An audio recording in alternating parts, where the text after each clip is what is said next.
കേട്ടിട്ടുണ്ട്. പുതിയ കാലത്ത് വേറൊരു പോരാട്ടം കൂടി അനിവാര്യമാണ്. ഈ മത നിഷേധികൾ, യുക്തിവാദികൾ ആ രംഗത്തേക്ക് സാമൂഹിക മാധ്യമ രംഗത്ത്. പക്ഷെ ആ രംഗത്തും ഇന്ന് സമസ്തയുടെ കാൽവെപ്പുണ്ട്, യുവ പണ്ഡിതന്മാർ വളർന്നു വരുന്നുണ്ട്. ഇപ്പൊ നമ്മളെ ഷുഐബുൽ ഹൈതമി, അദ്ദേഹത്തെ പോലെയുള്ള യുവ പണ്ഡിതന്മാർ ഇപ്പൊ നമുക്കറിയാം. കേരളത്തിലെ പിന്നെ എസ് മുസ്ലിംസ് ആയ ആരിഫ് അലി, അവന്റെ പേരെന്നെ പറയാൻ പറ്റൂല, ആരിഫ് ഹുസൈൻ എന്ന് പറയുന്ന എസ് മുസ്ലിം, ഇയാളൊക്കെ മുട്ട് വറപ്പിച്ചില്ലേ. പിന്നെ എന്താ രവിചന്ദ്രനോ, ഇയാളൊക്കെ ശരിക്ക് കൃത്യമായിട്ട് തിരുത്തിയ ആളാണ് നമ്മുടെ സമസ്തയുടെ പണ്ഡിതനായ ഷുഐബുൽ ഹൈതമി. നമ്മളതിനൊരു പക്ഷേ പുതിയ പദ്ധതികൾ അതിനു വേണ്ടി ഉണ്ടാക്കേണ്ടിരുന്നു. സംസ്ലമയെ കുറിച്ച് ഉസ്താദ് പറഞ്ഞല്ലോ, അതൊരു ചരിത്രപരമായ ദൗത്യമായിരുന്നു അന്ന് നടത്തിയത്. ഇന്നിപ്പോ യുക്തിവാദികൾക്കെതിരെ നമ്മളൊരു വലിയൊരു പോരാട്ടം നടത്തേണ്ടി വരും. അത് ഇപ്പൊ ക്ലബ് ഹൗസ് എന്ന് പറഞ്ഞ ആപ്പ് വന്നിട്ടുണ്ടായിരുന്നു 2-3 വർഷം. അല്ല, വേറൊരു അത് പ്ലസ് പോയിന്റ് ആണോ അല്ലെങ്കിൽ നെഗറ്റീവ് മൈനസ് മാർക്കാണോ? അതായത് ഞാൻ എൻ്റെ ഒരു ആശയം പറയാട്ടോ, യുക്തിവാദികൾ ഇപ്പൊ ജാമിദ, ജബ്ബാർ ഇങ്ങനെയുള്ള കുറെ ആളുകൾ ഇങ്ങനെ നിരങ്ങുണ്ടല്ലോ സോഷ്യൽ മീഡിയയിൽ. നമ്മൾ അവർക്ക് മറുപടി പറയലോടുകൂടെ അവര് വളരുകയാണോ അല്ല പിന്നെ അവര് തളരുകയാണോ ചെയ്യുക? മറുപടി പറയുന്നത് വളരുന്ന എങ്ങനെയാണെന്നറിയോ? ഇതിനെക്കുറിച്ച് കൃത്യമായ അവബോധമില്ലാത്ത ആൾക്കാർ ഫേസ്ബുക്ക് കൂടെ മറുപടി പറഞ്ഞ് പ്രശ്നം ഉണ്ടാകുന്നുണ്ട്. കാരണം അവരെ മറുപടി പറയാനാവാതെ വെറുതെ സംസാരിച്ച് നേരത്തെ പറഞ്ഞ മാതിരിയുള്ള ആദർശപരമായ സംവാദങ്ങൾ ഉണ്ടാവണം. കാരണം നമ്മളൊന്നും പറയാതെ ഇരുന്ന പ്രശ്നമല്ലേ. അതേസമയം അവരെ വെറുതെ വളർത്തുന്ന രീതിയിൽ ഉണ്ടാകേണ്ട കാര്യമില്ല. എന്നാൽ പഴയ കാലത്ത് യുക്തിവാദികളൊക്കെ ആദർശപരമായിട്ടാണ് ഇസ്ലാമിനെ നേരിടാൻ ശ്രമിച്ചത്. യു കനാനാഥനെ പോലെയുള്ള, ഇടമറുകിനെ പോലെയുള്ള വളരെ മാന്യമായ വിമർശനമായിരുന്നു. ഇസ്ലാമിനെ വിമർശിക്കാം, ഇസ്ലാമിനെ നല്ല ആർക്കും ആരെയും മാന്യമായ വിമർശനമാവണം. പക്ഷെ ഇവരെ ആരോപണം ആക്ഷേപം ചെയ്യണം. ഇപ്പൊ ആരിഫ് ഹുസൈൻ ആണെങ്കിലും മറ്റുള്ളവരൊക്കെ ഇപ്പോൾ മുഹമ്മദ് നബി സല്ലല്ലാഹു അലൈഹി വസല്ലം സംഘ് പരിവാരത്തിന്റെ കുയിലൊത്തുകാരാണ് അവര്. അവര് തമ്മിൽ തർക്കമുണ്ടായി. ലിയാഖത്ത് അലി എന്ന് പറഞ്ഞൊരു ആളുണ്ട്, അദ്ദേഹം കൃത്യമായി ആരോപിച്ചു ഫണ്ട് ലഭിക്കുന്നുണ്ട്, അവര് തമ്മിൽ അടിയായി ഉണ്ടായി. അപ്പോ അയാളുടെ എല്ലാ സംസാരവും അങ്ങനെയാണ്. അയാൾക്ക് മറുപടി പറയേണ്ട കാര്യമില്ല. ശരിക്കും ആദർശപരമായ ഇസ്ലാമിനെ ആരെങ്കിലും എതിർക്കുകയാണെങ്കിൽ അതിന് മറുപടി, കാരണം ഒരുപാട് ആളുകള് പിന്നെ വേറെ ഈ ആരിഫ്, ജാമിദ, ജബ്ബാർ ഇങ്ങനത്തെ ഊളകളോടൊന്നും മറുപടി പറയേണ്ട ആവശ്യമില്ല. അവർ മറുപടി അർഹിക്കുന്നില്ല. അവര് പിന്നെ നമ്മൾ ഇതുവരെ കാണാത്ത അത്രയും വിധത്തില് ഇപ്പോൾ പിന്നെ സൽമാൻ റുഷ്ദി ഒക്കെ പ്രവാചകനെ വിമർശിച്ചതൊക്കെ നമ്മൾ, പക്ഷെ അതൊന്നുമല്ല, ഇത് ഇത്രയും കാലഘട്ടത്തിൽ കാണാത്ത വിധത്തിൽ വളരെ മോശമായിട്ട് വളരെ വൃത്തികെട്ട രീതിയിലാണ് നമ്മളെ ഏതെങ്കിലും ഈ അടുത്ത കാലത്ത് ജീവിക്കുന്ന ഒരാളെ കുറിച്ചല്ല പറയുന്നത്, പ്രവാചകനെ കുറിച്ച് നമ്മളൊക്കെ നെഞ്ചോട് ഹൃദയത്തിൽ ചേർത്ത് പിടിക്കുന്ന മുത്ത് നബിയെ കുറിച്ചിട്ട് വളരെ മോശമായിട്ടാണ് സോഷ്യൽ മീഡിയ അവതരിപ്പിക്കുന്നത്. അവർക്ക് മറുപടി ഇല്ലെങ്കിൽ നമ്മുടെ തലമുറയെ നമ്മള് തൗഹീദ്, റിസാലത്ത്, നമ്മുടെ ഇസ്ലാമി സുന്നത്ത് ജമാഅത്ത്, എനിക്ക് തോന്നുന്നതേ വളരെ ചെറുപ്പം മുതലേ മഹബത്ത് റസൂൽ സല്ലല്ലാഹു അലൈഹി വസല്ലം കുട്ടികളിൽ ഉണ്ടാക്കിയെടുത്താൽ, ഈ യുക്തിവാദത്തിലേക്കുള്ളൊരു റിക്രൂട്ട്മെന്റ് എങ്ങനെയാണെന്ന് വെച്ചാൽ ആദ്യം പാരമ്പര്യത്തെ നിഷേധിക്കുന്ന ഒരു ടീം ഉണ്ടാവും. അതായത് സലഫികളൊക്കെ നമ്മുടെ എല്ലാ അവരിൽ നിന്നാണ് ശരിക്കും യുക്തിവാദം ഉണ്ടാക്കുക, നമ്മുടെ ആചാരങ്ങൾ ഇല്ലാതെയൊക്കെ. അങ്ങനെ ജാമിദയുടെ ഒരു പോക്ക് അങ്ങനെയായിരുന്നു. ജാമിദ സലഫി ആയിരുന്നു, ആദ്യം സലഫി മദ്രസ പഠിപ്പിച്ച ആളാണ്. അതെ, ഇമാമത്ത് നിർത്തി. അതൊക്കെ മറ്റേ ഫാസിസ്റ്റുകളുടെ അവര് പറഞ്ഞ സ്ത്രീകൾക്ക് സ്വാതന്ത്ര്യമാണ് ഇസ്ലാമിൽ നിന്ന്. അപ്പൊ ആ നിലക്കാണ് ഇപ്പൊ സ്ത്രീ പള്ളി പ്രവേശനത്തെ കുറിച്ചിട്ട് മുജാഹിദീങ്ങൾ അവതരിപ്പിച്ചത്. അങ്ങനെയാണ് ഇവര് തിരിഞ്ഞു പോണത്. അപ്പൊ അത് കുട്ടികൾ പോകാതിരിക്കുക, അതായത് ആ ഭാഗത്തേക്ക് മൈൻഡ് ചെയ്യരുത്. അവര് പൂർണ്ണമായിട്ട് ബ്രെയിൻ വാഷ് നടത്തിയിട്ട് അങ്ങ് പറഞ്ഞ ഉസ്താദ് പറഞ്ഞ പോലെ പ്രവാചക സ്നേഹം ചെറുപ്പത്തിലെ എന്നാ പിന്നെ ഇപ്പൊ ഈ ത്വരീഖത്ത് പ്രസ്ഥാനത്തെ പോലെ അതിലേക്ക് കയറി കഴിഞ്ഞാൽ പിന്നെ ഒരു ഷേഖിന്റെ ഇജാസത്തും കാര്യങ്ങളും ഇപ്പുറത്തുള്ള ഒരു അപശബ്ദവും അവർ മെയിൻറ്റെയിൻ ചെയ്യില്ല. അതേപോലെ നിങ്ങൾ പറഞ്ഞ പോലെ ആ രീതിയിലേക്ക് ഇവരെ മസ്തിഷ്ക പ്രക്ഷാളനം നടത്തിയാണ് അവർ കൊണ്ടുവരുന്നത്, യുക്തിവാദം നടത്തുക. പക്ഷെ ആ രീതി നമ്മൾ ക്യാൻവാസ് ചെയ്തിരിക്കണം. അതെ, അത് ഈ 100ാം വാർഷികത്തിന്റെ പദ്ധതിയായി ബന്ധപ്പെട്ടവർ ചർച്ച ചെയ്യും. ഏതായാലും നമ്മൾ ഇതിന്റെ ഒരു എൻഡിലേക്ക് പോവാം. ഇതിന്റെ ഒരു ഇന്റർനാഷണൽ ഇനാഗുറേഷൻ ദുബായിൽ വെച്ച് നടക്കും. സമസ്തയുടെ ഒരു ദേശീയ ഇനാഗുറേഷൻ ഡൽഹിയിൽ വെച്ച് നടക്കും. കേരളത്തിലെ ഇടുക്കിയിലോ തിരുവനന്തപുരത്ത് വെച്ച് നടക്കും. അതോടൊപ്പം സയ്യിദുൽ നടക്കുന്ന ശതാബ്ദി സന്ദേശ യാത്രയുണ്ട്. അത് കന്യാകുമാരി മുതൽ കന്യാകുമാരിയിൽ നിന്ന് മംഗലാപുരം വരെ അപ്പൊ ഡിസംബർ 18 അതിന്റെ സംഘാടക സമിതിയിൽ താങ്കൾ എന്താ സ്ഥാനം വഹിക്കുന്നുണ്ടല്ലോ അല്ലെ? സംഘത്തിലൊരു തങ്ങളുടെ യാത്രയുമായി ബന്ധപ്പെട്ട് ഉള്ള ചർച്ചകൾ. പിന്നെ 100ാം വാർഷികത്തെ കുറിച്ച് അങ്ങയുടെ അഭിപ്രായം എന്താ? അതൊരു ചരിത്ര സംഭവമാകുമോ? എന്താണ് അതിനെ കുറിച്ച് പറയാനുള്ളത്? അല്ലെങ്കിൽ നമ്മളെ ഈ സമകാലിക വിഷയങ്ങൾ എന്തെങ്കിലുമൊക്കെ അതിനെ ബാധിക്കുമോ? അങ്ങനെയൊക്കെ ചോദ്യം വരാൻ സാധ്യത ഉണ്ടല്ലോ. 100ാം വാർഷികം ഇപ്പൊ ശംസുൽ ഉലമ സംസ്ഥ സ്ഥാപകന്മാർക്കൊന്നും ഭൗതികമായി കിട്ടാത്തൊരു ഭാഗ്യമാണ്. ആത്മീയമായി അവരിപ്പോഴും ഉണ്ടാവും, ഭൗതികമായി 100ാം വർഷത്തിലില്ല. ഇനി പിറക്കാനിരിക്കുന്ന തലമുറ ഉണ്ടല്ലോ, അവരും 100ാം വർഷത്തിലുണ്ടാവില്ല. അപ്പം നമ്മുടെ കാലഘട്ടത്തിലെ ഒരു വലിയ സൗഭാഗ്യമാണ് 100ാം വർഷത്തിൽ പങ്കെടുക്കുക എന്നുള്ളത്. ഈ വിവാദങ്ങളൊന്നും അതിനെ ബാധിക്കില്ല. കാരണം വിവാദങ്ങളൊക്കെ സോഷ്യൽ മീഡിയയിലാണ്. നമ്മുടെ നേതാക്കന്മാർ തീരുമാനങ്ങൾ എടുക്കാൻ ആദർശപരമായി കരുത്തുള്ളവരാണ്. അവർ നമ്മുടെ പാരമ്പര്യം അനുസരിച്ച് മുന്നോട്ട് പോകും. സമസ്ത മുന്നോട്ട് വെച്ച ആശയങ്ങളുമായി മുന്നോട്ട് പോകും. ഈ പ്രതിസന്ധികളിലൊക്കെ അതിജയിച്ചുകൊണ്ട് തുരങ്കവാദകൾക്കപ്പുറം ഒരു സാധിതങ്ങളും തർക്കാണ്, അല്ലെങ്കിൽ മുസ്ലിം ലീഗും സമസ്തയും തർക്കാണ്, അല്ലെങ്കിൽ ഇന്ന പണ്ഡിതനും നമ്മൾ ചാനലുകാർക്ക് റീച്ച് കിട്ടാനാണ്, ചർച്ച നടത്തുന്നവർക്ക് റീച്ച് കൂടാനാണ്. അതിന് സോഷ്യൽ മീഡിയയിൽ അങ്ങനെ തർക്കം നടക്കുന്നത്. സമസ്തയിൽ പ്രശ്നങ്ങളൊന്നുമില്ല. അത്തരം വിഷയങ്ങൾ നമ്മൾ എന്ത് ചെയ്യേണ്ട, അത് മെയിൻ ചെയ്യാതെ മതി. അതാണ് ഒരു പ്രവർത്തകൻ ചെയ്യേണ്ടത് അല്ലേ? അഭിപ്രായ വ്യത്യാസങ്ങൾ ജീവിക്കുന്ന സംഘടന അയാൾക്ക് ഉണ്ടാവുമല്ലോ. അപ്പോൾ സമസ്ത അതിൻ്റെ ആദർശത്തെ മുറുകെ പിടിക്കും. അപ്പോൾ ഉണ്ടാകുന്ന ചില അലോസരങ്ങൾ ഉണ്ടാവും, അത് പറഞ്ഞു തീരും. അപ്പൊ നമ്മളത് മൈൻഡ് ചെയ്യാതെ സമസ്തയുടെ പ്രവർത്തനവുമായി മുന്നോട്ട് പോവുക. അപ്പൊ എനിക്ക് ചോദിക്കാനുള്ള ഒരു ചോദ്യം, എന്നോട് കുറെ ചോദ്യങ്ങൾ ചോദിച്ചല്ലോ. അപ്പോ നമ്മളതിന്റെ പിറവിയെ കുറിച്ച് പറഞ്ഞു, ലക്ഷ്യങ്ങളെ കുറിച്ച് പറഞ്ഞു, പ്രയാണങ്ങളെ കുറിച്ച് പറഞ്ഞു. പുതിയ കാലത്ത് കുറെ വിവാദങ്ങൾ ഉണ്ടാകുന്നുണ്ടല്ലോ. അപ്പൊ അതിലാണ് നമ്മൾ അവസാനിപ്പിച്ചത്. അതിനെ കുറിച്ച് ഉസ്താദിന്റെ അഭിപ്രായം എന്താണ്? അത് അവസാനിക്കില്ലേ ഈ വിവാദങ്ങളൊക്കെ? ഇൻഷാ അല്ലാഹ് അത് അവസാനിക്കണം. കാരണം എന്താ വെച്ചാല് സമസ്തയുടെ നേതൃത്വം എന്ന് പറയുന്നത് ഇന്നും എക്കാലത്തും സൂക്ഷ്മ ദൃക്കുകളായിട്ടുള്ള ആളുകളാണ്. ബഹുമാനപ്പെട്ട സയ്യിദുൽ ഉലമയായാലും ബഹുമാനപ്പെട്ട ഓരോ കാലഘട്ടത്തിലും പ്രഗത്ഭരായ ആളുകളാണ്. പിന്നെ ഏതൊരു സംഘടനയിലും ഇഷ്യൂസുകൾ, പ്രശ്നങ്ങൾ അത് സ്വാഭാവികമാണ്. അതൊക്കെ അത് പറഞ്ഞ് അവസാനിപ്പിക്കുക ഒരു ടേബിൾ ടോക്കിന്റെ ആവശ്യമേ ഉള്ളൂ. അത് നടന്നുകൊണ്ടിരിക്കുന്നുണ്ട്. പാണക്കാട് സാദാത്യങ്ങളും സാദിഖലി തങ്ങൾ തന്നെ ഇടപെട്ട്, സയ്യിദുൽ ഉലമ ഇടപെട്ട് ആ കാര്യം പരിഹരിക്കുമെന്നാണ് പറയുന്നത്. പക്ഷെ അടുത്ത സമീപകാലത്തുണ്ടായ വിഷയങ്ങൾ കുറച്ച് ഗൗരവമുള്ളതായിപ്പോയി എന്നുള്ളതാണ് ഈ വിഷയത്തിന്റെ മർമ്മം. അതായത് പിന്നെ നമ്മൾ സമസ്ത എക്കാലത്തും പിന്നെ സമസ്തയുടെ ഇദാറത്തിലാണ് നമ്മുടെ സ്ഥാപനങ്ങളും. ഇപ്പം നിങ്ങൾ വലിയ വിപ്ലവങ്ങളായിട്ട് പറഞ്ഞ ഒരുപാട് സ്ഥാപനങ്ങൾ പറഞ്ഞു, അതിൻ്റെ സോഷ്യൽ വർക്കുകൾ പറഞ്ഞു, ഭൗതിക കലാലയങ്ങൾ പറഞ്ഞു. എന്നാൽ നമുക്ക് ശരിയാ ദാവ എന്ന് പറഞ്ഞിട്ട് വലിയ മേഖല ഉണ്ട്.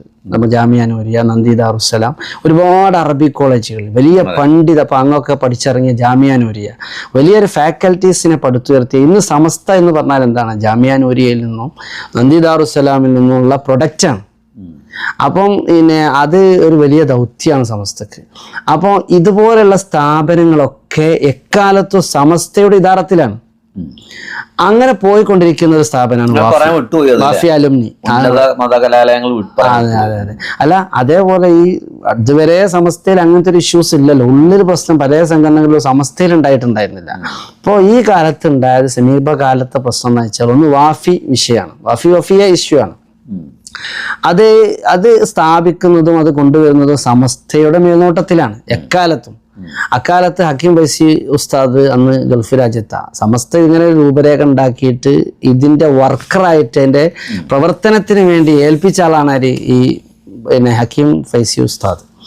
അപ്പോൾ അദ്ദേഹം കുറച്ച് ഉയർന്നു, ഒരുപാട് CIC ഇതിന്റെ ഒരുപാട് മേഖലകളിലേക്കൊക്കെ ഇതിനെ ലിങ്ക് ചെയ്തു, കുറച്ചൊന്ന് പുരോഗമിച്ചു. അത് സമസ്തക്ക് നല്ല തന്നെയാണ്. പക്ഷെ അതിന് ചെറിയൊരു വയലുണ്ട്. ആ സ്ഥാപനത്തിന്റെ പാഠ്യപദ്ധതിയിൽ അതിന് ആ സിലബസിൽ എന്തെല്ലാം പഠിപ്പിക്കണം, എന്തെല്ലാം ഉൾപ്പെടുത്തണം, അത് സമസ്ത വരച്ചു കൊടുത്തിട്ട് അത് അതേ രീതിയിലായിരുന്നു കുറേ കാലങ്ങൾ പോയിരുന്നത്. പിന്നെ എക്കാലത്ത് ഒരാൾ തന്നെ ഒരു കാര്യം കൈകാര്യം ചെയ്യുമ്പോൾ അവിടെ ഒരു ഏകാധിപത്യം കടന്നു വരും, സ്വാർത്ഥ മനോഭാവങ്ങൾ കടന്നു വരും. ഞാൻ മനസ്സിലാക്കുന്ന അതാണ്. നമ്മളൊക്കെ കണക്കൂട്ടിയ ഒരു കാര്യമാണ്. ഇദ്ദേഹത്തിൻ്റെ ഇടയിലും അങ്ങനത്തെ ചില സ്വാർത്ഥ മനോഭാവങ്ങൾ, ഏകാധിപത്യ മനസ്സുകൾ വന്നു. അങ്ങനെ വന്നപ്പോൾ ഈ സിലബസിൽ വെള്ളം ചേർക്കാൻ തുടങ്ങി. അതിൽ പിന്നെ കുറച്ച് മുമ്പൊന്നും ഇല്ലാത്ത പുതിയ വിഷയങ്ങൾ, അതായത് അവിടെ പഠിക്കുന്ന കുട്ടികൾ പിന്നെ 25 വയസ്സായാലും 20 വയസ്സായാലും 21 ഒരു കല്യാണം വന്നു കഴിഞ്ഞാൽ, വിവാഹം വന്നു കഴിഞ്ഞാൽ പാടില്ല. അതേപോലെ അവിടുത്തെ സിലബസിൽ പിന്നെ സമസ്ത പഠിപ്പിക്കാൻ പറഞ്ഞ കിതാബുകൾക്ക് പകരം കുറച്ച് ബിദഈ ചൊവ്വയുള്ള പുസ്തകങ്ങൾ അതിൽ കയറി വന്നു. അതിൻ്റെ ജീവാത്മാവും പരമാത്മാവുമായി നടക്കുന്ന ആള് നമ്മളൊക്കെ പിന്നെ ബിദൈകൾ അതേ സമയത്ത് പിന്നെ ജമാഅത്തെ ഇസ്ലാമിയുടെ സമസ്തയെ എതിർക്കുന്ന മുജാഹിദ് ജമാഅത്ത് പ്രസ്ഥാനങ്ങളുടെ ആദർശത്തിൽ തന്നെ വ്യതിയാനമുള്ള ആളുകളാണ്. അവര് നമ്മൾ കാഫിറാണ് മുശ്രിക്കാണ് എന്ന് നായികക്ക് 40 വട്ടം പെരുമ്പറടിക്കുന്ന ആളുകളാണ് ഈ ബിദഈ പ്രസ്ഥാനങ്ങളൊക്കെ. അവരെ വേദിയിൽ ഒരു ക്ഷണിതാവായി പങ്കെടുക്കുക ഇങ്ങനെയുള്ള കാലങ്ങളൊക്കെ അടുത്ത കാലങ്ങളിൽ കാണാൻ തുടങ്ങി ഈ പരമാത്മാവും ജീവാത്മാവുമായ ആളിൽ നിന്ന്. അങ്ങനെ വന്നപ്പോൾ അത് ഒന്ന് ഇരുന്ന് ചർച്ച ചെയ്ത് അത് മാറണം സമസ്തയുടെ നിർദ്ദേശമാണ്. അപ്പോൾ നമ്മളെ സംബന്ധിച്ചിടത്തോളം നമ്മളെന്താണ് സമസ്ത പരിണതി കേൾക്കുന്ന ആളുകൾ, നമ്മളൊക്കെ അതിൻ്റെ എളിയ സേവകരാണ്. പക്ഷെ ആ ഒരു വിഷയത്തിൽ ഇദ്ദേഹത്തിൻ്റെ അടുത്ത് വന്ന് ഇദ്ദേഹത്തിൻ്റെ നേതൃത്വത്തിൻ്റെ അടുത്ത് പോയി പറഞ്ഞിട്ടൊന്നും ഒരു അഡ്ജസ്റ്റ്മെൻറ്റിന് ഒരു വിഷയത്തിന് അവർ തയ്യാറായിട്ടില്ല.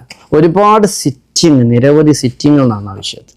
നിങ്ങൾ ഇത് ചെയ്യരുത്, ഈ സിലബസിൽ ഇങ്ങനെയുള്ള കാര്യങ്ങൾ എഴുതി പിടിപ്പിക്കരുത്, ഈ ആശയം ഇതൊക്കെ സമസ്തയുടെ നിലപാടിനെതിരാണ്.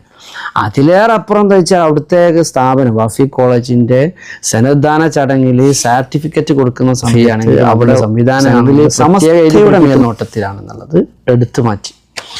ബഹുമാനപ്പെട്ട സമസ്തയുടെ പ്രസിഡന്റ് എക്കാലത്തും പ്രസിഡന്റിന് ഈ ഒരു വിങ്ങിൽ ഈ കമ്മിറ്റിയിൽ ഒരു പ്രാതിനിധ്യമുണ്ട്. അതിൻ്റെ ഉപദേശക സമിതിയിൽ അതിൻ്റെ പ്രസിഡന്റിൻ്റെ സ്ഥാനത്ത് നമ്മൾ സമസ്തയുടെ പ്രസിഡന്റാണ്.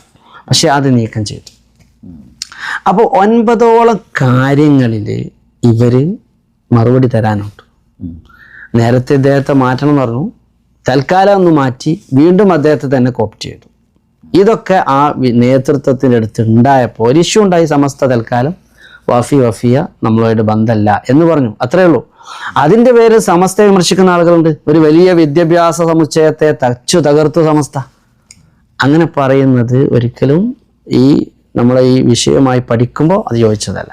പിന്നെ അങ്ങ് ചോദിച്ച വിഷയം സമകാലിക പ്രശ്നങ്ങൾ എന്ന് പറഞ്ഞാൽ പിന്നെ സമസ്തയുടെ കീഴ്ഘടകങ്ങൾ SYS, SMF, SKSF അവിടെ ഒന്നും എനിക്ക് യഥാർത്ഥത്തിൽ വിഷയങ്ങളില്ല.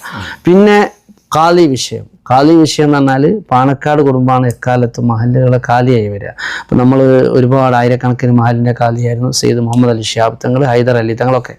പിന്നെ നമ്മൾ നാട്ടിൽ മഹല്ലിലെ ഹില്ല് അഖദിൻ്റെ ആളുകൾ ചുമതലപ്പെടുത്തുന്ന കാലിമാർ, ആ കാലിമാർ എന്തായിരിക്കണം, അവർക്ക് എന്ത് യോഗ്യത ഉണ്ടായിരിക്കണം, അതിന് ശറഉണ്ടല്ലോ, അതിനൊരു ദീനുണ്ടല്ലോ, ദീനി ഉസൂലുണ്ടല്ലോ. ആ കാലിക്കുണ്ടാകുന്ന യോഗ്യതകൾ പറയേണ്ട ആളുകളാരാ? സമസ്തൻ്റെ ആലിമ്യങ്ങൾ പറയും. അപ്പോൾ സമസ്തൻ്റെ ആലിമ്യങ്ങൾ കാലിക്കേണ്ട യോഗ്യതകൾ പറഞ്ഞു. ആ കാലി ആവേണ്ട ആളുകൾ ആരാണ്, അവരേതൊക്കെ കാര്യങ്ങൾ അവർക്ക് എന്തൊക്കെ മുറുവത്ത് ഉണ്ടാവണം എന്ന് പറഞ്ഞു. ആ പറഞ്ഞത് തെറ്റാണോ? അത് പറയേണ്ട ആലിമ്യങ്ങൾ തന്നെയല്ലേ? അതേ സമസ്ത ചെയ്തിട്ടുള്ളൂ. അത് ലമീർ ഇങ്ങോട്ട് പാണക്കാട്ടേക്ക് അങ്ങോട്ട് മടക്കി, അത് വേറെ കുറച്ച് ഉസ്താദുമാരിലേക്ക് മടക്കി, അത് പിന്നെ കാള പെറ്റു നിൽക്കുമ്പോൾ കയറെടുക്കുന്ന ഈ ഇട്ടാവട്ടത്തിലുള്ള മാധ്യമങ്ങളൊക്കെ അന്തി ചർച്ചയാക്കി അങ്ങനെ ഒരു വിഷയമാക്കി പോയതുള്ളൂ. അല്ലാതെ സമസ്തയിൽ ഇപ്പോൾ വിഭാഗീയത പറ്റിയല്ല പറഞ്ഞത്. സാദിഖലി തങ്ങളെ പറയേണ്ട ആവശ്യമില്ല. പാണക്കാട് കുടുംബത്തിന് ഉമ്മത്തിന് പരിചയപ്പെടുത്തി കൊടുത്തത് ആരാ? സമസ്തയാണ്. അപ്പോൾ ഈ പാണക്കാട് കുടുംബം അഹ്ലു ബൈത്തിനെ കുറിച്ച് ഈ ഉമ്മത്തിന് പരിചയപ്പെടുത്തി കൊടുത്ത സമസ്ത ഒരിക്കലും പാണക്കാട് കുടുംബത്തിന് വിമർശിക്കൂല. പിന്നെ സാദിഖ് അലി തങ്ങൾ, ഹൈദർ അലി തങ്ങളെ പോലെയോ ഉമർ അലി തങ്ങളെ പോലെയോ വലിയ മുഹമ്മദ് അലി തങ്ങളെ പോലെയോ ഉള്ള ഒരു രീതിയിലുള്ള നീക്കങ്ങളും അല്ലെങ്കിൽ നടപടികളും കാണാതെ വന്നപ്പോൾ ചില എന്താക്കി ഒരു ഉപദേശം കൊടുത്തു, അത്രേ ഉള്ളൂ. അത് തിരുത്താൻ തങ്ങൾ തയ്യാറായി മുന്നോട്ട് പോയാൽ എവിടെ പ്രശ്നങ്ങളൊന്നും ഇല്ലല്ലോ. പിന്നെ ഈ അടുത്ത കാലത്ത് SMF സുന്നി മഹല്ലി ഫെഡറേഷൻ അതിൻ്റെ രൂപീകരണത്തിൽ അതിൻ്റെ അധ്യക്ഷ സ്ഥാനത്തുണ്ടായിരുന്ന നദ്വിയെ നീക്കം ചെയ്തു എന്നുള്ള വിഷയങ്ങളുണ്ട്. അത് ജമിയത്തുൽ ഉലമയുടെ വലിയൊരു യോഗത്തിൽ അവിടെ വെച്ചുകൊണ്ട് ഒരു തെരഞ്ഞെടുപ്പ് നടന്നതാണ്. ആ തെരഞ്ഞെടുപ്പിൽ ഭൂരിപക്ഷത്തിൻ്റെ അഭിപ്രായം അവിടെ ഇലക്ഷനിൽ ഇതിനനുസരിച്ചിട്ടല്ലേ അതിൻ്റെ സ്ഥാനത്തേക്ക് വരുള്ളൂ. കൃത്യമായിട്ട് അതിനെക്കുറിച്ച് പഠിച്ചാൽ അറിയാം. പിന്നെ വാക്കോട് ഉസ്താദ് വരുന്നു. വാക്കോട് ഉസ്താദ് ഒരിക്കലും ആഗ്രഹിക്കാതെ അദ്ദേഹത്തെ എല്ലാവരും ഏൽപ്പിച്ചൊരു ദൗത്യമാണത്. അപ്പോൾ കുറേ കാലം ഒരാൾ തന്നെ പ്രസിഡന്റ് സെക്രട്ടറി ആവില്ലല്ലോ, ഒന്നാമതോടൊക്കെ മാറിക്കൊടുക്കുമല്ലോ.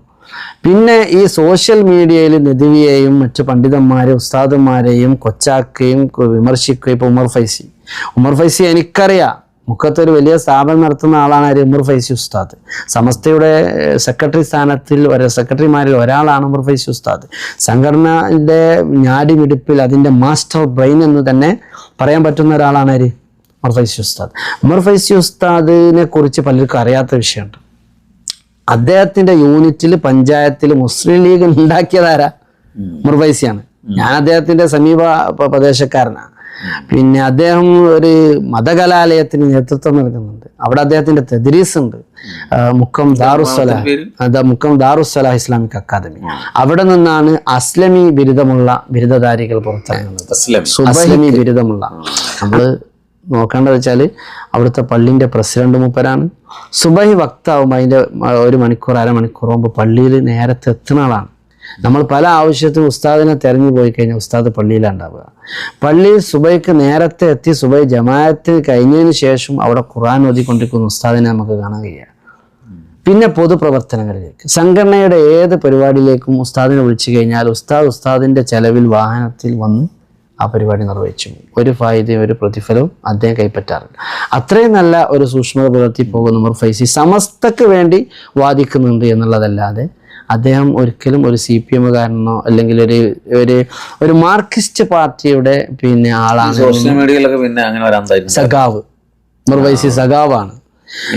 ഏത് ഈ കൂട്ടത്തിൽ നമ്മളിപ്പം ഇടയിൽ തന്നെ ഒരു ആളുകൾ ഉണ്ടാക്കിയതാണ് ഷജറ സുഹാബി എന്നൊക്കെ പറഞ്ഞിട്ടുണ്ടാക്കി. അതും വെറുതെ ഉണ്ടാക്കി തീർത്തതാണ്. അല്ലാതെ ഇത് ഷജറത്തും തൊയ്യബ എന്ന് പറഞ്ഞൊരു ഗ്രൂപ്പ് അതെന്തായി ഷജറകളായിട്ട് ഓരോരുത്തർ ചിത്രീകരിച്ചു. ഇതിലൊക്കെ രാഷ്ട്രീയ മുതലെടുപ്പുണ്ടെന്ന് അത് നമ്മളെ കുട്ടികൾക്ക് അറിയില്ല. അത് ഏറ്റുപിടിച്ചിട്ട് ഇങ്ങനെ നമ്മൾ ഷജറകൾ മറ്റൊരു സുഹാബികൾ എന്നൊക്കെ പറഞ്ഞിട്ട് അങ്ങനെ എന്ത് സുഹാബി എന്ത് ഷജറ. ഇതിനൊക്കെ ഒരു അവസാനം ഉണ്ടാവണം ഉസ്താദ്. ഇതിനൊക്കെ ഒരു അവസാനം തീർച്ചയായും. അവസാനം ഒരു ചർച്ച നടന്നല്ലോ ലാസ്റ്റ്. ഇപ്പം ഒരു 9 കാര്യം ഞാൻ പറഞ്ഞു വെച്ചിട്ടുണ്ടല്ലോ. എന്തായാലും ഒക്കെ റാത്താകണം ആവണം. കാരണം ആളുകൾ പൊതുവേ ഇസ്ലാമിക ലോകം ഭിന്നിപ്പിച്ചുകൊണ്ടിരിക്കുകയാണ്. അപ്പൊ നമ്മൾ ഇനി കേരളത്തിലൊരു മുന്നേറ്റങ്ങൾക്കൊന്നും ഈ ഭാഗ്യത കുഴപ്പമില്ലാതെ ഇരിച്ചിട്ട് പഴയമായ റാഹത്തിലായി പോകണം. അതിനുവേണ്ടി ഏറ്റവും വലിയ വിഷയം വെച്ചാൽ മുസ്ലിം സമുദായം ആദരിക്കുന്ന വലിയ വ്യക്തിത്വങ്ങളാണ് സയ്യിദുൽ ഉലമ, ആലിക്കുട്ടി ഉസ്താദ്, കൊയ്യോട് ഉസ്താദ്, MT ഉസ്താദ്. ഇവരൊക്കെ കുറിച്ചിട്ട് ഈ വിഷയത്തിന് ശേഷം സോഷ്യൽ മീഡിയയിൽ വരുന്ന കമന്റുകൾ വളരെ സാമൂഹിക മാധ്യമങ്ങളുടെ ഇടപെടലിൽ എനിക്ക് വ്യക്തിപരമായി അതിനൊരു നിലപാടുണ്ട്. ഞാൻ ഒരു വ്യക്തിയെ കുറിച്ച് ഇങ്ങനെ ആക്ഷേപിക്കുക, കുറ്റം പറയുക, ഒരു കമന്റിൽ പോലും അങ്ങനത്തെ കമന്റ് കണ്ടാൽ പോലും ഞാൻ അപ്പോൾ ഡിലീറ്റ് ചെയ്ത് കളയും. കാരണം നമ്മുടെ നേതാക്കന്മാരെന്താ പറഞ്ഞത്, നമ്മുടെ ആദർശം എന്താണ്, അതിൽ നമ്മൾ അടിയുറച്ച് നിൽക്കുക. നമ്മുടെ ആദർശങ്ങളും നിലപാടുകളും പറയണം. അത് സമസ്ത ആദർശം പറയാതിരിക്കാൻ പറ്റില്ലല്ലോ. നമ്മുടെ നിലപാടുകളും പറയണം. ഇനിയിപ്പോൾ മുസ്ലിം ലീഗുകാരാണ് മുസ്ലിം ലീഗിൻ്റെ ആദർശം പറഞ്ഞോട്ടെ, ഇനി മാർക്സിസ്റ്റുകാർ അവരുടെ ആദർശം പറഞ്ഞോട്ടെ. പക്ഷേ വ്യക്തികളെ ആക്ഷേപിച്ച് ഇല്ലാത്ത വർത്തമാനങ്ങൾ ഉണ്ടാക്കി പലർക്കും നിങ്ങൾ നേരത്തെ പറഞ്ഞ ഒരു അജണ്ടകൾ ഉണ്ടാവും. നമ്മളതിൽ വീണു പോകരുത്. പലപ്പോഴും എല്ലാം ശരിയാവും. ശുഭപ്രതീക്ഷയോടെ നമുക്ക് ഇതിന്റെ എൻഡിലേക്ക് പോകാനായി സമയമായിട്ടുണ്ട്. അപ്പോൾ സമീപകാലത്തെ പ്രശ്നങ്ങൾ പറയുമ്പോൾ അതിന്റെ പരിഹാരം നമ്മൾ കണ്ടെത്തണമല്ലോ. പരിഹാരം എന്ന് പറഞ്ഞാൽ പരിഹാരം പറയേണ്ടതും തീരുമാനിക്കേണ്ടതും നമ്മളെ നേതൃത്വമാണ്. അവിടെ നിന്ന് തന്നെ അത് ഉണ്ടാവണം. അതിന്റെ ആലയോലി അതിനോടുള്ള പ്രശ്നം എന്താ വെച്ചാൽ നമ്മുടെ മഹല്ലുകളിലൊക്കെ ഒരു അകൽച്ച ഉണ്ടായിട്ടുണ്ട്. അത് നമ്മൾ നിഷേധിക്കാൻ കഴിയില്ല. അപ്പോൾ ഒരു നബിദിനം എന്ത് പ്രോഗ്രാം വരുമ്പോഴും അവിടെ ഒരു അകൽച്ച ഉണ്ടായിട്ടുണ്ട്. അത് അവരെ പരിപാടിയാണ്, ഇത് ഇവരെ പരിപാടിയാന്ന് പറഞ്ഞിട്ട് ആ അകൽച്ച ഇല്ലാതെയാവണം. ഉദാഹരണം നമ്മളൊക്കെ മേഖലയിൽ അറിയപ്പെട്ട ഹമീദ് ഫൈസി ഉസ്താദ് സുന്നത്ത് ജമാഅത്തിന്റെ തീര ശബ്ദം തന്നെയാണ്. ഏത് മേഖലയിലും വെക്കാവുന്ന നമ്മുടെ ഒരു നേതാവാണ്. അദ്ദേഹത്തെ കുറിച്ച് അദ്ദേഹത്തിനോട് താല്പര്യമില്ലാത്ത നമ്മളെ കൂട്ടത്തിൽപ്പെട്ടവരെന്ന് തന്നെ പറയുന്ന ആളുകൾ എന്താവും രൂക്ഷമായ വിമർശനങ്ങൾ അയച്ചുവിടും. ഇപ്പുറത്ത് ഒരു കാലത്ത് സമസ്തക്ക് വേണ്ടി പ്രസംഗിച്ച് ഇന്നും പ്രസംഗിക്കുന്ന സമദ് പൂക്കോട്ടൂര്, നാസർ ഫൈസി, ഇങ്ങനെ തുടങ്ങിയിട്ടുള്ള എണ്ണപ്പെട്ട ഓണംപള്ളി മുഹമ്മദ് ഫൈസി ഉസ്താദ്, ഇങ്ങനെയുള്ള ഈ ആളുകളൊക്കെ കുറിച്ചിട്ട് അങ്ങോട്ടും ഇങ്ങോട്ടും ചെളി വാരി എറിയുന്ന ഒരു സ്വഭാവം. അങ്ങനെ ആകുമ്പോൾ എന്താ വെച്ചാൽ ഇതിൽ വേറെ കുറെ വിഷയങ്ങളുണ്ട്. നമ്മളെ സംഘടന നമ്മളെ തലയിൽ കയറിയോല് അങ്ങോട്ടും ഇങ്ങോട്ടും ഒക്കെ പശം പിടിച്ച് ഇങ്ങനെ പോകും. പക്ഷെ ഇതിൻ്റെ ഇടയിൽ ഒരു മൂന്നാം മുന്നണി രൂപപ്പെടുന്നുണ്ട് സാർ. അവർക്ക് സംഘടന കൊണ്ട് ഗുണങ്ങൾ ഒരുപാടുണ്ട് അല്ലേ? സംഘടന മരിച്ചു ഇതൊക്കെ ഇതൊക്കെ ഒന്നും വേണ്ട, ഇവരൊക്കെ പറയുന്നത് ശരിയല്ല. നേതൃത്വത്തെ പോലും തള്ളിയിട്ട് ഇവര് ഇന്നിപ്പോ ലിബറലിസം തയ്ച്ച് വളരെയാണ്, അതിലേക്ക് പോകും. നിരീശ്വരവാദത്തിലേക്കും പോകാൻ കാരണം മാത്രമല്ല, വഹാബികൾ വല വീശി വേറെ പുറത്ത്, NDF വേറെ ഭാഗത്ത് വല വീശി അവര് അതിനേക്കാൾ വലിയ വിഷയം, അതിലേക്കൊക്കെ പോകുന്നേക്കാൾ കൂടുതൽ വ്യാജ ത്വരീക്കത്തിലേക്ക് പോകും. കാരണം എന്താ വെച്ചാൽ സംഘടന എന്ന് പറഞ്ഞാല് അങ്ങോട്ടും ഇങ്ങോട്ടും ഗീബത്ത് പറയാ, നമീമത്ത് പറയാ, വൈകുന്നേരമാകുമ്പോൾ മൈക്കട്ടിയാടാണ്ട് തെറി പറയാ. നമ്മൾ അതൊന്നും വേണ്ട, ശാന്തമായൊരു ലോകത്തേക്ക് അവിടെ വിളിക്കുന്നുണ്ടല്ലോ നമ്മൾ, ആ ലോകത്തേക്ക് പോയാൽ കുറച്ച് ഇരുന്ന് കുറച്ച് ഇബാദത്ത് എടുക്കാം, കുറച്ച് അദ്കാറുകൾ. വലിയൊരു സന്ദേശമായിട്ട് നമ്മുടെ ആളുകൾ അത് മനസ്സിലാക്കേണ്ടതാണ്. ഉസ്താദ് പറഞ്ഞ ഈ കാര്യം, ഈ പരസ്പര വ്യക്തികൾ ആരോപണം നടത്തുന്നതിന്റെ പേരിൽ ഇതൊക്കെ മടുത്തൊരു സംഘടനയുടെ കുറച്ച് ആൾക്കാരില്ലാത്ത അനുഭാവികൾ വളർന്നു വരുന്നവർ, അവരിതേപോലെ വഴിമാറിപ്പോവും. അതിന് ചൂണ്ടിടാൻ വേണ്ടിയിട്ട് ആൾക്കാർ കാത്തിരിക്കുന്നുണ്ട്. അത് വളരെ പ്രത്യേകിച്ച് ഈ തീവ്ര പ്രസ്ഥാനക്കാരൊക്കെ അതിന്റെ ഭാഗമായിട്ട് ചൂണ്ടിടാൻ അതുകൊണ്ടായിരിക്കും ജമാഅത്ത് ഇസ്ലാമിക്ക് വിഷയം ഭയങ്കര കത്തിക്കാൻ സാധിക്കും ചാനലൊക്കെ. അത് മീഡിയ വണ്ണിന്റെ സുപ്രഭാതത്തിൽ എന്തോ ഒരു വിഷയം ഉണ്ടാകുമ്പോൾ അപ്പയൊക്കെ അതെടുത്തിട്ട് സമസ്ത മുഷാവറയിൽ എന്തെങ്കിലും ഇതുണ്ടാകുമ്പോൾ അതിന്റെ രഹസ്യങ്ങൾ അത് പുറത്തു കൊണ്ടുവരാൻ മീഡിയ വൺ മത്സരിക്കുകയാണ്. ഈ ചാനലുകളും മീഡിയകളും ഒക്കെ അതിനുവേണ്ടി മത്സരിച്ചു കൊണ്ടിരിക്കുകയാണ്. അപ്പൊ ഇത് തിരിച്ചറിഞ്ഞുകൊണ്ട് ഇത് രമ്യമായി പരിഹരിക്കണം. സമസ്തയുടെ 100ാം വാർഷിക സമ്മേളനത്തിൽ നമുക്ക് ഒരുമിച്ചുണ്ടാകണം. എല്ലാവരും എല്ലാ വിഷമങ്ങളൊക്കെ മറന്ന് അതിൻ്റെ വിജയത്തിന് വേണ്ടി ഒരുമിച്ച് നിൽക്കണം. നമ്മുടെ പാരമ്പര്യത്തെ, നമ്മുടെ ആദർശത്തെ ചേർത്ത് പിടിച്ചുകൊണ്ട് കേരളീയ മുസ്ലിം സമൂഹം നേടിയെടുത്ത എല്ലാ ഉന്നതികളും നമ്മൾ ഒരുമിച്ച് നിന്നുകൊണ്ടിട്ട് ഉണ്ടായതാണ്. അത് നഷ്ടപ്പെടുത്താൻ വേണ്ടി ശത്രുക്കൾ പല വിധത്തിലുള്ള അജണ്ടകളും നേരത്തെ ഉസ്താദ് ചൂണ്ടകളുമായിട്ട് വരും. അത് വീഴുപോകാതെ നമുക്ക് ഒരുമിച്ച് മുന്നോട്ട് പോകണം. അള്ളാഹു തൗഫീഖ് ചെയ്യട്ടെ. ആമീൻ. മാഷാ അല്ലാഹ്, അൽഹംദുലില്ലാ. സന്തോഷം. മാഷാ അല്ലാഹ്. ഇത്രയും നേരം നമ്മുടെ ഈ ചാനലിന് ഇന്റർവ്യൂവിൽ സഹകരിച്ച, ഉപദേശ നിർദ്ദേശം തന്ന ബഹുമാനപ്പെട്ട ദേശമംഗലം ബഷീർ ഫൈസി ഉസ്താദിന് എല്ലാവിധ ആഫിയത്ത്, ആരോഗ്യം അള്ളാഹു പ്രദാനം ചെയ്യുമാറാവട്ടെ. വളരെ നന്ദിയുണ്ട് ഉസ്താദെ. നമ്മൾ ഇന്റർവ്യൂ വളരെ യാദൃശികമായി സംഭവിച്ചൊരു കാര്യമാണ്. ഞങ്ങളിങ്ങനെ ഇടക്കിടക്ക് ഇങ്ങനെ ഓരോ ചർച്ചയിലും വിഷമം പറയാറുണ്ട്. ഇങ്ങനെ ഉസ്താദ് നമ്മുടെ മുജാഹിദ് പ്രസ്ഥാനത്തോടൊക്കെ സംവാദം നടത്തുന്ന ഒരാളാണ്. അപ്പോൾ അദ്ദേഹത്തിൻ്റെ ചാനലിന് വേണ്ടി ഇൻ്റർവ്യൂ നൽകിയാണ്. നിങ്ങൾ ദയവ് ചെയ്ത് ഇത് കേൾക്കുകയും മുഴുവനായിട്ട് ഷെയർ ചെയ്യുകയും ചെയ്യണം. ഏതെങ്കിലും ഒരു ഭാഗം കട്ട് ചെയ്തെടുത്ത് അതിൻ്റെ കോണ്ടെക്സ്റ്റ് മാറുന്ന രീതിയിൽ ചെയ്യുന്നത് പൊരുത്തമല്ല. ഞാനങ്ങനെ ഇൻ്റർവ്യൂവിനൊന്നും ഇരുന്ന് കൊടുക്കുന്ന ഒരാളല്ല. ഉസ്താദിന് ഈ കാര്യത്തിനെക്കുറിച്ച് വളരെ കൃത്യമായ ബോധമുള്ള ഒരാളെന്ന നിലക്ക് അദ്ദേഹത്തോട് സംസാരിക്കുന്നതൊക്കെ എന്നാൽ പിന്നെ ഒരു പൊതുജനത്തോടു കൂടി സംസാരിക്കാമെന്ന് കരുതി അങ്ങനെ. അപ്പോൾ അതുകൊണ്ട് കട്ട് ചെയ്ത് 2 മിനിറ്റ് 5 മിനിറ്റ് ഒന്നും ഇത് പൂർണ്ണമായും വേണമെങ്കിൽ ഷെയർ ചെയ്തോളൂ. അപ്പോൾ നമുക്കൊരു ബോധ്യം വരും. സമസ്തയുടെ നാൾവഴികളെക്കുറിച്ച് ഒരു ആശയം കിട്ടും.